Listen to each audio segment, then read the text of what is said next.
आज आपण घावणे कसे बनवायचे ते बघणार आहोत, पण फ्रॉम स्क्रॅच. माझ्या मम्मी सारखं एकदम सकाळी उठायचं आणि डायरेक्ट तांदूळ धुवायला घ्यायचे.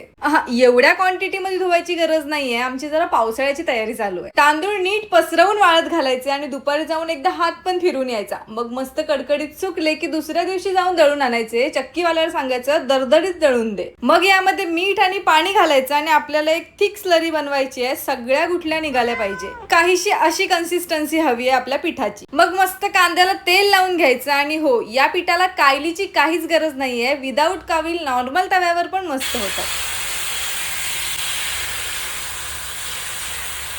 मग पीठ मस्त पसरवून घ्यायचं, त्यावर 2 मिनिट झाकण ठेवायचं. झाकण उघडल्यानंतर पलटून परत 2 मिनिट शिजवायचं आणि मस्त जाळीदार घावना तयार. बघा कसला भारी दिसतोय. आता तुम्ही बोलाल की आईकडून करून घेतलं म्हणून तुम्हाला प्रूफ देतेय की मला पण येतं. आता घावना थंड झाला की घडी घालायची. मग या पद्धतीने बनवलेत की मला कमेंट मध्ये सांगा कसे झाले होते.